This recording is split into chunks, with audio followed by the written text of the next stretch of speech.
The crown of Egypt fell into the sand, and with it, the oldest civilization in human history went silent. Not with a war, not with fire, not with an invasion, but with a single decision. Because the last pharaoh of Egypt did not fall in battle, Egypt fell with him.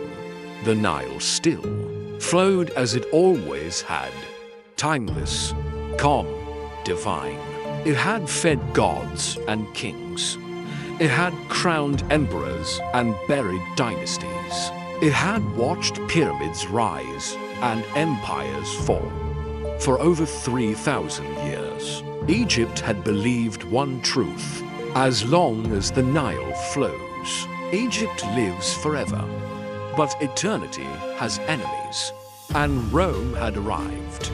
Temples still towered over. Cities, statues of gods still watched the skies. Priests still whispered ancient prayers in sacred halls. But behind the beauty, the empire was hollow. Egypt no longer ruled the world. Egypt no longer controlled its fate. Egypt no longer commanded fear. Roman ships filled its harbors. Roman banners guarded its ports. Roman gold controlled its markets.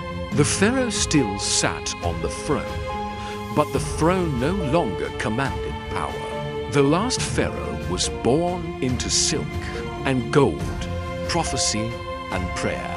From childhood, he was told, "You are Horus on earth, son of Ra, living God among men, master of the two lands." But the world he inherited was not the world of legends. It was a world ruled by Roman senators, Roman generals, Roman armies. He learned early that crowns no longer meant control. Only symbols, only ceremonies, only illusions. He would rule Egypt, but never truly own it. His coronation was grand: trumpets, processions, sacred chants, golden banners. But outside the palace walls, Roman soldiers stood watch, not as allies, as overseers. Every law passed through Roman approval. Every tax fed Roman treasuries. Every decision served Roman interests. The pharaoh wore the crown of gods, but lived under a foreign command, a divine ruler in a political cage. At night, he walked alone through the great halls of temples and tombs. He read the names carved into stone: Khufu, builder of pyramids; Ramses, conqueror of empires; Thutmose, master of war; Akhenaten, breaker of gods. Men who shaped history, men who commanded nations, men who ruled the world. And he whispered, "What am I compared to them?" He did not inherit their armies. He did not inherit their power. He did not inherit their fear, only their legacy and the unbearable weight of being the last. Rome did not conquer Egypt with legions. They conquered it with contracts, with alliances, with debt, with politics. Egypt became Rome's lifeline, its grain supply, its wealth source, its strategic jewel. The pharaoh became a ceremonial figure, a religious symbol, a historical decoration, useful to the people, harmless to Rome. Inside his heart, two voices fought every day. One whispered, "Rise, rebel, fight, die as a king."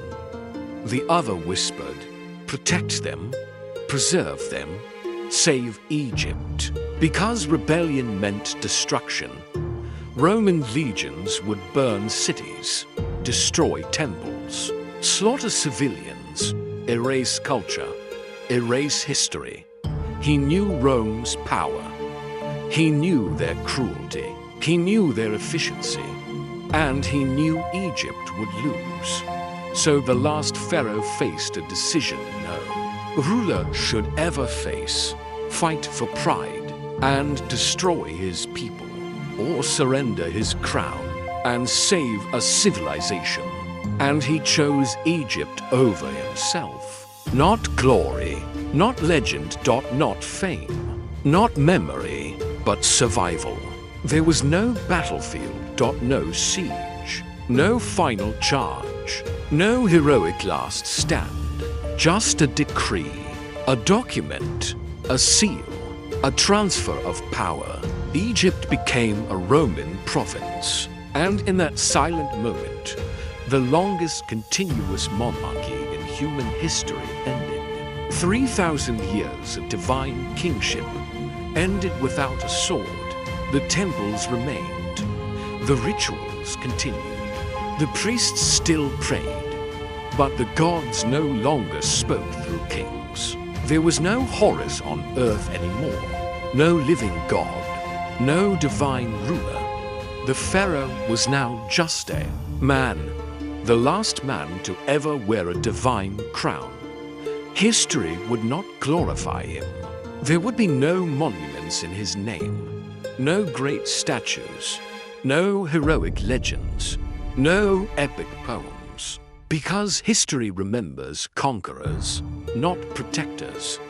But Egypt survived because of him. Its people lived, its cities endured, its temples remained. Its culture continued. He sacrificed eternity for survival. In his final days, the last pharaoh lived quietly. No armies, no parades, no divine ceremonies. Just a man beside a river older than memory. He walked among ruins built by gods and kings, touching stones placed by ancestors who once ruled the world. He watched the Nile flow, unchanged, eternal, indifferent to empires, and he understood something deeper than power. Kings die, empires fall, civilizations fade, but memory survives. Egypt did not disappear, but its divine soul did. No more pharaohs, no more living gods, no more sacred kings. No more divine crowns. Only history, only ruins, only stories. The Nile still flows. The pyramids still rise. The temples still stand. But the crown of the pharaoh lies buried in time. And in the silence of history, Egypt still whispers, I ruled the world once. Not with armies, not with empires. Not with conquest, but with belief, with gods, with eternity. And when the last pharaoh fell, an entire age of humanity ended with him. Like and subscribe for more epic stories.